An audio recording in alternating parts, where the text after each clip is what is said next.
কোরআনে আল্লাহ রাব্বুল আলামিন তার কিছু সৃষ্টির নামে শপথ করেছেন। আল্লাহ তাআলা কখনো চন্দ্রের শপথ, কখনো সূর্যের শপথ, কখনো সকালের শপথ, কখনো যুগের শপথ, বিভিন্ন সৃষ্টির শপথ আল্লাহ তাআলা কোরআনে করেছেন। আল্লাহ তাআলা তো শপথ করার দরকার নেই। শপথ মানুষ তখন করে যখন কোনো এমন কথা সে বলতে চায় যেই কথাটা অন্যদের কাছে অবিশ্বাস্য হতে পারে, তখন সেটার বিশ্বাসযোগ্যতা সৃষ্টি করবার জন্য মানুষকে কি করতে হয়? শপথ করতে হয়। তো আল্লাহ সুবহানাহু ওয়া তাআলার কোনো কথা সেটার বিশ্বাসযোগ্যতা নিয়ে চুল পরিমাণ কোনো প্রশ্ন ওঠার সুযোগ আছে? তাহলে তিনি কেন শপথ করলেন? শপথ তো আমি আপনি করব, যে আমার কথাটা আপনি বিশ্বাস করেন না না করেন, এই জন্য আমি শপথ করে আপনাকে বিশ্বাস করাবো। আল্লাহর কথা তো বিশ্বাস করা না করার কোনো অপশন তার কথাতে তো নাই। তাহলে তিনি কেন শপথ করলেন? তিনি শপথ করেছেন যেই কথাটা তিনি বলতে চাচ্ছেন, এই কথাটা তিনি না বলে যদি আমরা বলতাম তাহলে শপথ করে বলা লাগতো। এরকম সিরিয়াস বিষয়, এরকম গুরুত্বপূর্ণ বিষয়, সেই কথাটা বোঝাবার জন্য আল্লাহ তাআলা শপথ করে। জাস্ট এই বার্তা দেওয়ার জন্য যে বান্দা আমি যে শপথ করছি, শপথ করার পর যে কথাটা বলবো তোমাদের সবার পূর্ণ মনোযোগ দাও, দিয়ে তোমরা শোনার চেষ্টা করো যে আমি শপথ করে কি বলছি। আল্লাহ সুবহানাহু ওয়া তাআলা শপথ করেছেন কেন?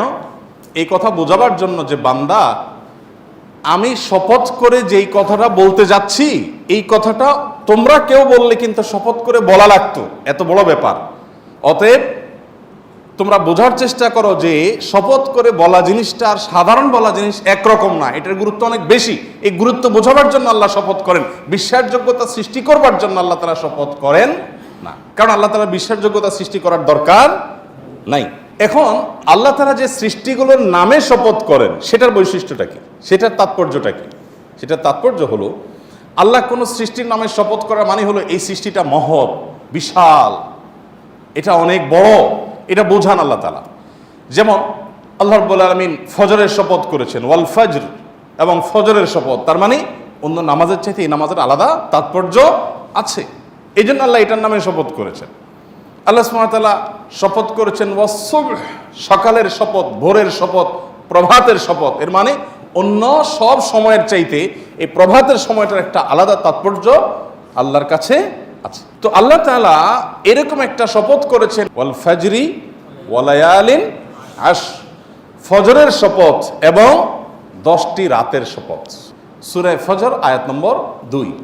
এখানে আল্লাহ রাব্বুল আলামিন 10টি রাতের শপথ যে করেছেন, এটা কোন রাত? আমরা তো ফজিলতপূর্ণ রাত হিসাবে রমজানের শেষ দশকের রাতগুলোকে জানি, তাই না? ওইগুলো ছাড়াও আল্লাহ রাব্বুল আলামিন এই আয়াতে যে শপথ করেছেন সেটা কিন্তু সেই দশক নয়।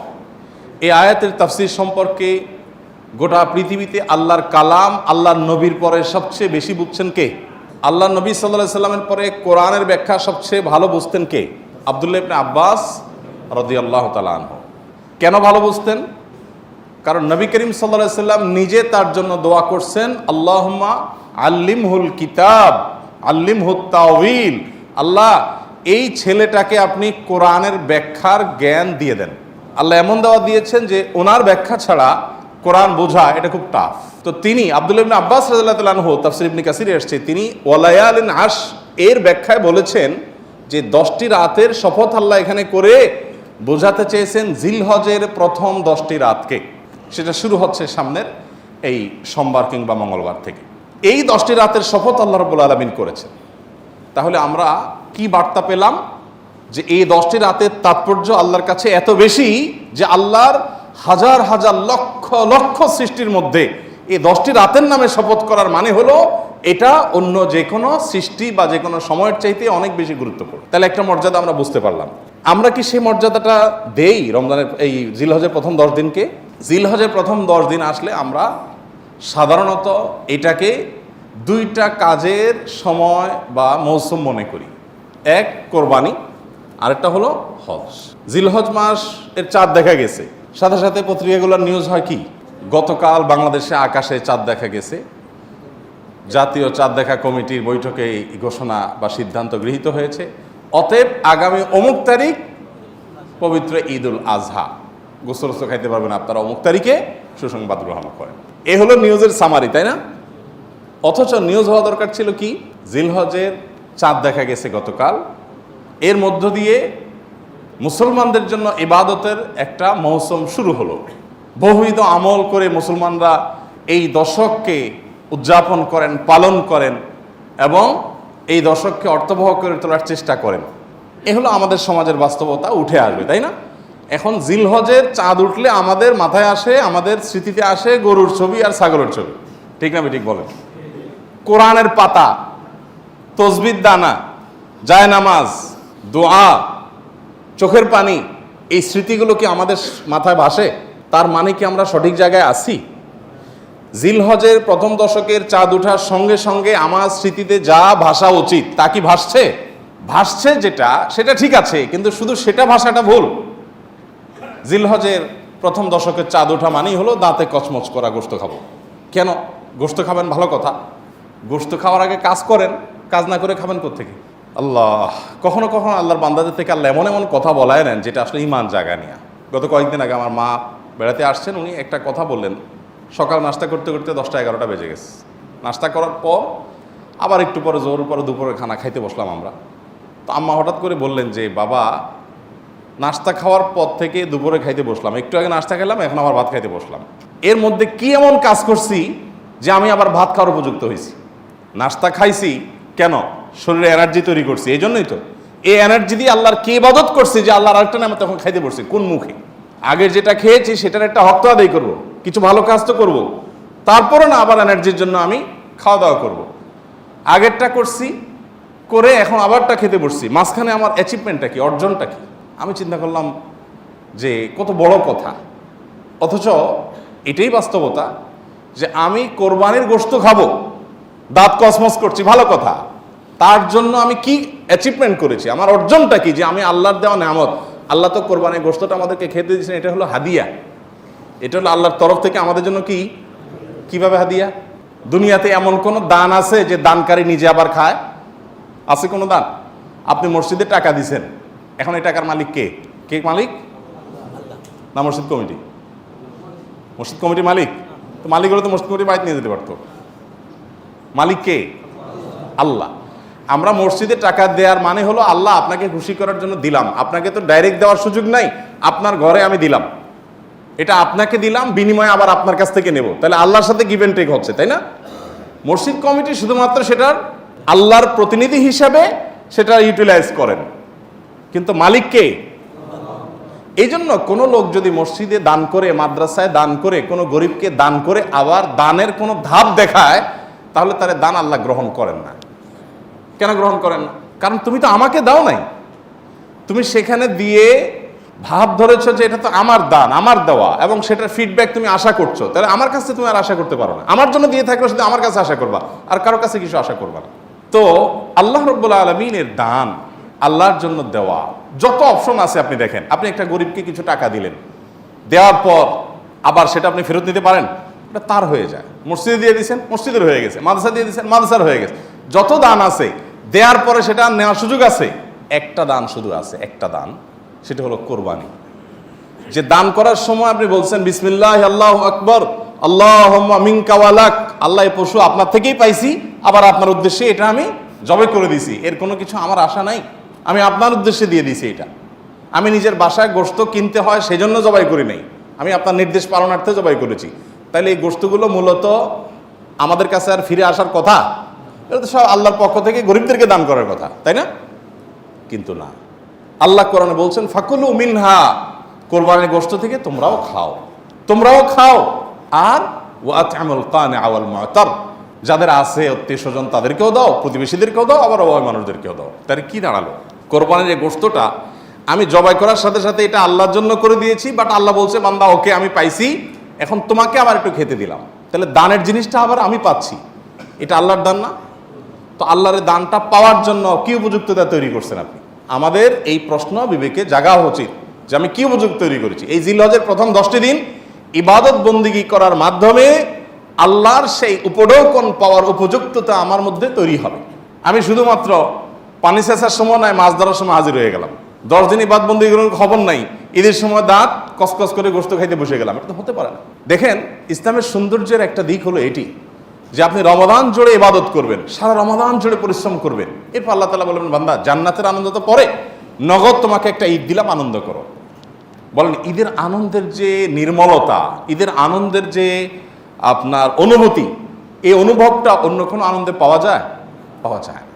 মানুষ ঈদের বিকল্প দাঁড় করানোর জন্য বহু চেষ্টা করে, অমুক দিবস তমুক দিবস, হান তান, কিন্তু কোনোটাতেই আসলে ঈদের জায়গাটা কখনো পূরণ করা যায় না, সম্ভব না। আল্লাহ তাআলা নিজে বান্দাকে অলৌকিক এক আনন্দ দেন, লৌকিক কোনো আনন্দ না। এখানে এই আনন্দটা ভেতর থেকে আসে, গরিব ধনী সবার মধ্যে আসে। তো এটা যে দিচ্ছেন আল্লাহ তাআলা, তার জন্য আগে একটা ইবাদতের মৌসুম রেখেছেন। রমাদানের 30 দিনের মৌসুম, আর এই ঈদুল আজহাতে 10 দিনের মৌসুম। এই পুরো সময় ইবাদত বন্দী করবেন, এরপর আপনি ঈদ উদযাপন করার জন্য নিজেকে উপযুক্ত হিসাবে আশা করতে পারেন। আল্লাহ আমাদেরকে তৌফিক দান করুন। নবী করিম সাল্লাল্লাহু আলাইহি সাল্লাম বলেছেন, মা মিন আইয়ামিন আল আমালুস সালিহু ফীহিন্না আহাব্বু ইলাল্লাহ মিন হাযিহিল আইয়াম। জিলহজের এই 10টা দিনের ইবাদত করলে আল্লাহ তাআলার কাছে এটা যত প্রিয় হয়, অন্য কোনো সময় ইবাদতে আল্লাহ তাআলার কাছে এত প্রিয় না। অনেক উলামা ইকরামের ব্যাখ্যা বলেছেন যে রমজানের শেষ দশক তো অনেক বেশি মর্যাদাবান। তো বলেছেন যে রমজানের শেষ দশকের রাতগুলো মর্যাদাবান, আর এ দশকের দিনগুলো বেশি মর্যাদাবান। আর অল ওভার রাত দিন দুইটারই মর্যাদা আছে এই মৌসুমের কারণে। আচ্ছা, এখন আল্লাহর কাছে এই দশকের ইবাদত অন্য দশকের বা অন্য যে কোনো সময়ের ইবাদতের চেয়ে বেশি গুরুত্বপূর্ণ। আল্লাহ বেশি খুশি হন এই সময় ইবাদত করলে বান্দা। সাহাবীরা জিজ্ঞাসা করলেন, ওয়ালাল জিহাদু ফি সাবিলিল্লাহ, হে আল্লাহ রাসূল, অন্য সময় কেউ আল্লাহর রাহে জিহাদ করলো, জিহাদ করলো মানে জীবন দান করার জন্য প্রস্তুতি নিল, সে ওইটা আল্লাহকে সমর্পণ করে দিল গোটা জীবনটাই, তার মর্যাদাও কি এই সময় ইবাদতের চাইতে বেশি না? তখন নবী সাল্লাল্লাহু আলাইহি ওয়াসাল্লাম বললেন, না, ওয়ালাল জিহাদু ফি সাবিলিল্লাহ, অন্য সময় জিহাদ করলেও এই সময় ইবাদতের সমান হয় না। তবে যদি অন্য সময় কেউ জিহাদে যে তার জীবন তার সম্পদ যা নিয়ে গেছে সব বিলীন করে উৎসর্গ করে দেয় আল্লাহকে খুশি করার জন্য, তার মর্যাদা সবকিছুর ঊর্ধ্বে, সেই মুজাহিদের কথা ভিন্ন।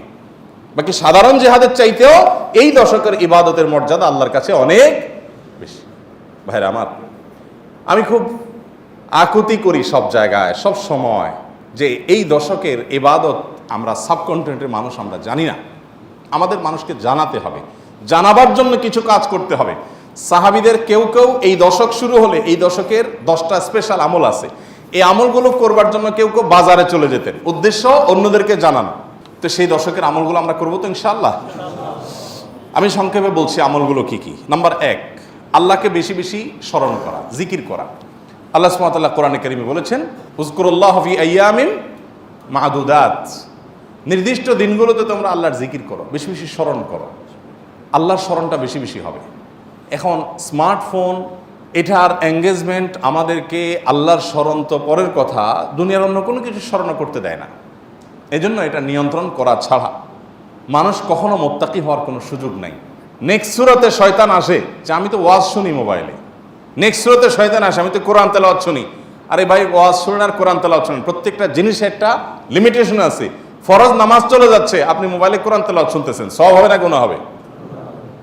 আপনি ওয়াজ শোনার নাম দিয়া আজে বাজে জিনিসও দেখছেন, চান্সে এসে যাচ্ছে চোখের সামনে, ক্লিক করে দেখে ফেলছেন, তাহলে আপনার জন্য এই মোবাইল টিপাই জায়েজ নাই, কারণ আপনি নিয়ন্ত্রণ করতে পারেন না। ভাইরা আমার, এই দশকে আল্লাহর স্মরণ যেন হয়, সেজন্য অন্য সময়ের মতো বিশেষভাবে স্মার্টফোনের নিয়ন্ত্রণ খুব বেশি জরুরি, খুব বেশি জরুরি। আল্লাহ আমাদেরকে তৌফিক দান করুন। আল্লাহর স্মরণ কিভাবে করবেন? যত প্রকার জিকির আছে সেগুলো করবেন, কোরআন তেলাওয়াত, সকাল সন্ধ্যার জিকির, উঠতে বসতে জিকির, দোয়া, সেগুলো পড়বেন বেশি বেশি। আর স্পেশালি বিশেষভাবে একাকী বসে চিন্তা করবেন, আল্লাহ তাআলা আমাকে সৃষ্টি করেছেন, কত মানুষ আছে যা আমার মতো নেয়ামত পান নাই, আল্লাহ তাআলা আমাদেরকে কত নেয়ামত দিয়ে রেখেছেন। সেদিন এক ভদ্রলোকের একটা প্রশিক্ষণে অংশগ্রহণ করেছে, উনি প্রশিক্ষণ দিতে গিয়ে একটা কথা বললেন, যে ভাই, আমাদের সাথে শিম্পাঞ্জির মিল 99.9 কত পার্সেন্ট যেন উনি বললেন, অর্থাৎ 100-র কাছাকাছি, সামান্য একটু বেশ কম হওয়ার কারণে ও শিম্পাঞ্জি হয়েছে, আমি মানুষ হয়েছি। আল্লাহ তাআলা সৃষ্টি করছেন যে সব কিছুতে প্রায় কাছাকাছি, একটু পার্থক্য, এই জন্য আমি মানুষ হয়েছি, আর সো ওইটা হয়েছে। এই যে পার্থক্যটুকু, এই সামান্য পার্থক্যটুকু যদি একটু হেরফের হয়ে যায়, মানে 0.1% বা তারও অর্ধেকও যদি হেরফের হয়, তখন একটা মানুষ বিকলাঙ্গ হয়ে, প্রতিবন্ধী হয়ে জন্ম নেয়। সবই ঠিক আছে, শুধু ওইটুকু একটু বেশ কম। আল্লাহ তাআলা কত পারফেকশন এনেছেন আমার মধ্যে, কত পারফেক্ট আমাকে বানিয়েছেন। আল্লাহর নেয়ামত নিয়ে চিন্তা ভাবনা করে, এটা আল্লাহ স্মরণের অংশ।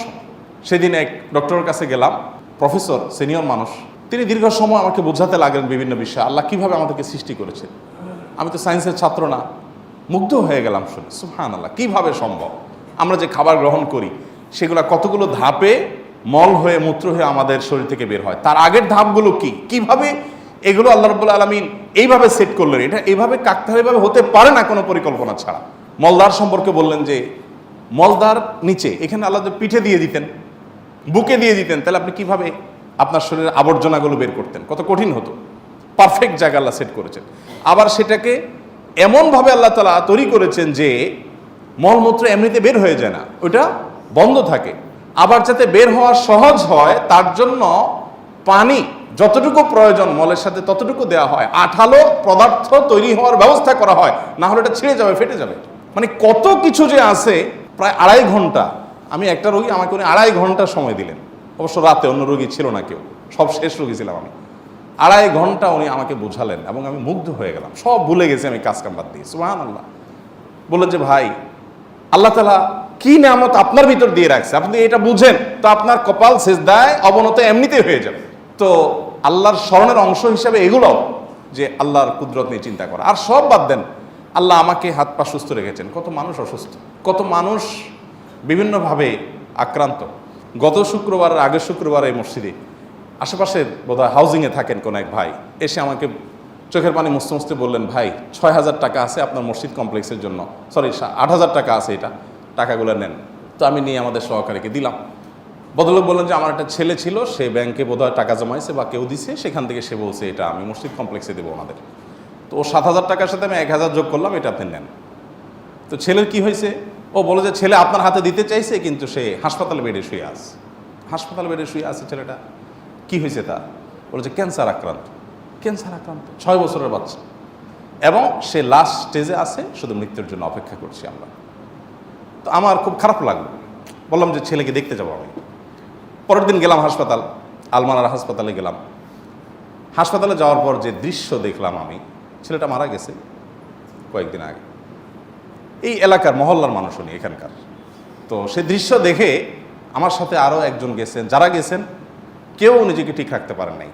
প্রত্যেকটা মানুষ কাঁদছিলেন, এত কষ্ট হচ্ছে বাচ্চাটার, মানে দেখার মতো কোনো দৃশ্য না। 6 বছরের একটা বাচ্চা, কত বড় পরীক্ষা মা বাবার জন্য। আল্লাহ তাআলা আপনার বাচ্চাকে খুশি রাখছেন, ভালো রাখছেন। আপনি জুমা পড়ে গিয়ে বাচ্চার কপালে চুমু খাবেন, তাকে কোলে নেবেন, তাকে পাশে বসিয়ে আপনি খাবার খাবেন, খাবার তুলে দিবেন, বিকেল হয়তো ঘুরতে যাবেন, হয়তো তার পরীক্ষা আছে, কালকে পড়ালেখা আছে, তাকে পরামর্শ দিবেন। আল্লাহ আপনাকে কত সুন্দর একটা সাস্টেইন, কত সুন্দর একটা আপনার কি বলে এটাকে, ভারসাম্যপূর্ণ স্বাভাবিক একটা অবস্থা দিয়েছেন। এইরকম নেয়ামত যদি আপনি খোঁজেন, তো একটা ডায়েরি নিয়ে বসলে ডায়েরির পাতা শেষ হয়ে যাবে, কিন্তু আল্লাহর নেয়ামত লিখে শেষ করতে পারবেন না। একজন তার স্কিনে সামান্য একটি সমস্যা হয়েছে, জটিল কিছু নাই, স্কিনে মাত্র, বডির উপরে, এইটুকুর জন্য তার জীবন দুর্বিষহ হয়ে যাচ্ছে। হাসপাতালে যায় দেখেন কি নির্মম দৃশ্য, কি মর্মান্তিক দৃশ্য, তিনি কাতরাচ্ছেন হয়তোবা। আরেকজনের হয়তো সামান্য একটা নখ উফড়ে গেছে, তার ব্যথা কাতরাচ্ছেন। আল্লাহ আপনার নখগুলো ভালো রেখেছেন। আল্লাহ তাআলা এমনি এমনি কোরআনে বলেন নাই, গোটা পৃথিবীর সমস্ত পানিকে যদি কালি বানাও আর সকল গাছকে যদি কলম বানাও এবং লিখতে থাকো আমার নেয়ামত, তোমার গাছ একসময় শেষ হয়ে যাবে, তোমার নদী নালা সমুদ্রের পানি শুকিয়ে শেষ হয়ে যাবে। এরপরে যদি আবার তোমাকে দেওয়া হয় এগুলোর ডাবল, সেগুলোও শেষ হয়ে যাবে, কিন্তু আমার নেয়ামত লিখে শেষ করতে পারবে না। কেন একজন মানুষ বিপদেও আলহামদুলিল্লাহ বলবে? কেন? কি যুক্তি আমাকে বলেন। একজন মানুষ আছে না, নানান কষ্টে মানুষ থাকে না, নানান মুসিবতে থাকে না, আমাদের কাছে আসে মানুষের সময়, ভাই এই বিপদ সে বিপদ। তো আমরা বলি ভাই ধৈর্য ধারণ করেন, বিপদেও আলহামদুলিল্লাহ বলতে শিখেন। কেন বিপদে আলহামদুলিল্লাহ বলবে বলেন? বেচারা রোড অ্যাক্সিডেন্টে তার পাওটা ভেঙে গুঁড়া গুঁড়া হয়ে গেছে, যাচ্ছিল জরুরি কাজে, চাকরিটা ছুটে গেছে এই অ্যাক্সিডেন্টের কারণে, আরো বহু ক্ষতি হয়েছে। আপনি অবস্থায় যে বলতেছেন ভাই সকল অবস্থায় আল্লাহ শুকর আদায় করতে হয়, আপনি আলহামদুলিল্লাহ বলেন। কি যুক্তি আছে বলেন তো? বেটা মরতেছে, আপনি বলেন আলহামদুলিল্লাহ বলেন। বলেন এই আলহামদুলিল্লাহ বলাটা যৌক্তিক না অযৌক্তিক? কেমনে যৌক্তিক? এটা মরতেছে, আপনি বলেন আলহামদুলিল্লাহ বলেন। আলহামদুলিল্লাহ তো খুশি চুনে না বলবে, হ্যাঁ, এর থেকে খারাপ হতে পারতো। This is the point. আপনার বাসার চুরি হলো, চোরে যা ছিল ফোন টোন যেগুলো যেগুলো নেওয়ার মতো, স্বর্ণ গয়না সব নিয়ে চলে গেছে। ঈদের মধ্যে বাড়িতে গেছেন, সব নিয়ে চলে গেছে। আপনি যখন দেখলেন সব চোরে নিয়ে গেছে, আপনি বললেন আলহামদুলিল্লাহ। এখন বাহ্যিকভাবে মনে হচ্ছে যে পাগল নাকি রে, সব চোরে নিয়ে গেছে, সে বলে আল্লাহ শুকর। খুশি হয়েছেন আপনি? এই আল্লাহ শুকরের যৌক্তিকতাটা কোথায় বলেন তো? যৌক্তিকতা হলো চোরে অনেক কিছু নিয়ে গেছে, ঠিক আছে, ফ্যানটা খুলতে পারেনি, আলহামদুলিল্লাহ। যদি ছেঁচড়া চোর হইতো, যে বাড়িতে গেছে গ্রামের বাড়িতে, সারা রাত ধরে ফ্যান খুললি বা সমস্যা কি? তো ভাঙারি হিসাবে তো টাকা পাবো। আমার খাটগুলো আছে, হাড়ি পাতিলগুলো অন্তত রেখে গেছে, অনেক কিছু রেখে গেছে। অনেক চুরিতে এরকম হয় যে উপরে ছাদ আর নিচে ফ্লোর ছাড়া সব রেখে চলে যায়, এরকমও তো হইতে পারতো। আর চুরি না হইয়া যে এখানে অগ্নিকাণ্ড হইতো আর আগুনে সব ছাই হয়ে যেত, ভূমিকম্পে সব মাটির নিচে ধসে যেত, তাহলে কি হতে পারতো? তো তার চাইতে তো আমি ভালো আছি, আলহামদুলিল্লাহ। এই জন্য ইমানদার কখনো দুঃখে থাকতে পারে না। ইমানদার যদি ইমানদার হয়, দুঃখ তাকে স্পর্শ করতে পারে, কারণ সকল দুঃখেই তার কি আছে? সান্ত্বনা। আর বেঈমানের কি? আল্লাহর প্রতি অবিশ্বাসী কোনো সান্ত্বনা আছে? সে কি বলবে? ও স্যাড, শিট, দত, গালিগালাজ করে, অস্থির হয়ে ভাঙচুর করে, বেচারা কোনো সান্ত্বনা আছে কপাল পড়া? আল্লাহ এই জন্য কোরআনে বলেছেন যালিকা বিআন্নাল্লাহা মাওলাল্লাযীনা আমানু। এটাই কারণ যে ইমানদারদের এক অভিভাবক আছেন মহান আল্লাহ, তার সব রাস্তা বন্ধ হয়ে গেছে, সে জানে আসল রাস্তা এখনো ওপেন আছে, তাকে কেউ হারাতে পারে না। শেষ মুহূর্ত পর্যন্ত সে আল্লাহর কাছে সাহায্য চায়। অতএব এই দশকে যে আল্লাহর জিকির করবেন, এই জিকিরের অংশ হিসাবে আল্লাহর নিয়ামতগুলো চিন্তা করবেন, মুখে জিকির করবেন। এক। দ্বিতীয় আমল হলো সাধারণ নেক আমলগুলো বেশি বেশি করবেন। সাধারণ নেক আমল যেমন কোরআন তেলাওয়াত করা, দান সাদাকা করা, নফল রোজা রাখা, তাসবিহ তিলাওয়াত করা, ভালো কথা বলা, সৎ কাজের আদেশ দেওয়া, অসৎ কাজ থেকে বাধা প্রদান করা, এই রুটিন ভালো কাজগুলো, নর্মাল ভালো কাজগুলো পরিমাণে বেশি বেশি বেশি বেশি করতে থাকবে। 3 নম্বর আমল হলো গুনাহের কাজ এই 10 দিন অন্তত অন্য সময়ের চাইতে একটু হলেও কমাবার চেষ্টা করবেন, গুনাহের লাগামটা ধরার চেষ্টা করবেন। কারণ এই দশক মর্যাদার দশক, এই দশক আমলের দশক। অতএব এই টাইমে গুনাহ করলে অন্য টাইমে গুনাহের চাইতে বেশি ভয়াবহ হবে, এটা কমাবেন। 4 নম্বর আমল হলো যাদের হজের সামর্থ্য আছে তারা হজ করবেন। 5 নম্বর আমল হলো যাদের কোরবানি করার সামর্থ্য আছে তারা কোরবানি করবেন। 6 নম্বর আমল হলো যারা কোরবানি করার নিয়ত করেছেন জিলহজে চাঁদ ওঠার আগে আগে চুল, নখ, গোপ, অবাঞ্ছিত লোম ইত্যাদি কেটে ফ্রেশ হয়ে এই 10 দিন আর সেগুলো কাটবেন না। এটা করবেন হলো কোরবানির পরে। তাহলে জিলহজের চাঁদ ওঠার সম্ভাবনা সোমবার সন্ধ্যায়, সোমবার দিনের বেলার মধ্যে এগুলো সব ফ্রেশ করে আপনি অপেক্ষা করবেন কিসের জন্য? কোরবানির জন্য। এই 10 দিন পর্যন্ত আর নখ কাটবেন না, চুল, গোপ কোনো কিছু কাটবেন না। এটা কোরবানি যিনি করবেন তিনি করবেন। যদিও কোনো কোনো বর্ণনার আলোকে বোঝা যায় যারা কোরবানি করবেন না তারাও যদি এটা করেন তাদেরকে আল্লাহ তাআলা আজর দান করবেন। 7 নম্বর আমল হলো তাকবীর, তাহমিদ, তাহলিল বেশি বেশি পড়া। ফাকফিরু ফিহিন্না মিনাত তাকবীরি ওয়াত তাহমিদি ওয়াত তাহলিল। নবী সাল্লাল্লাহু আলাইহি সাল্লাম বলেছেন এই দশক যখন শুরু হবে তখন তোমরা বেশি বেশি তাকবীর বলবে, মানে আল্লাহু আকবার বলবে, বেশি বেশি তাহলিল বলবে, বেশি বেশি তাহমিদ বলবে, লা ইলাহা ইল্লাল্লাহ বলবে, আলহামদুলিল্লাহ বলবে। এই জন্য এই 10 দিন পুরো সময় জুড়ে এটা করবেন। ওই যে বলছিলাম শুরুতে সাহাবী কথা, একজন সাহাবী এই দশক শুরু হলে বাজারে যেতেন শুধু কি জন্য?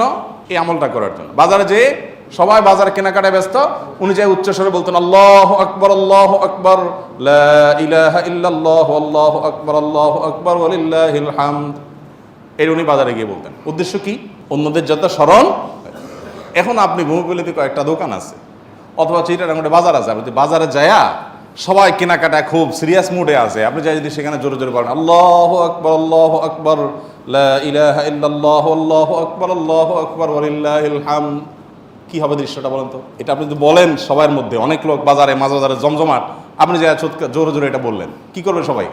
সবাই তাকায় বলবে ব্যাপার কি, সমস্যা আছে নি, কোনো অসুস্থতা আছে কিনা বেচারা, এটা না বলবে।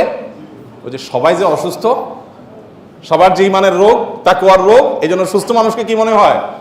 অসুস্থ মনে হয়, কারণ এটা তো দেখতে অভ্যস্ত না সে। আমি এই জন্য বলি ভাই, এই সুন্নতটা ওই সাহাবীর সুন্নতটা জিন্দার নিয়তে একটু দোকানে যায়, যা সবাই চা খাচ্ছে একটু একটু চিৎকার করে বলার দরকার, একটু জোরে বলেন যাতে তারা শুনে। যদি দেখেন যে তারা অন্যভাবে তাকাচ্ছে, বুঝতেছে না, পিঠে হাত দিয়ে সুন্দর করে একটা মুচকি হাসি দিয়ে বলেন ভাই এই দর্শকে বেশি বেশি তাকবীর পড়তে হয়, তো এই জন্য আমি একটু জোরে বললাম যাতে আপনার স্মরণ হয়। দেখবেন সেখান থেকে অনেকের বিবেক খুলে গেছে, উনি পড়বে ইনশাআল্লাহ। চেষ্টা করা যাবে তো ইনশাআল্লাহ। তাহলে তাকবীর তাহমিদ তাহলিল জোরে পড়বেন। আমি প্রতি বছর আপনাদেরকে এই কথা শুনাই, এবছরও বলি। সেটা হলো মিডল ইস্টের বিভিন্ন দেশে দেখা যায়, বিশেষ করে সৌদি আরবে, সামাজিক সৌন্দর্য।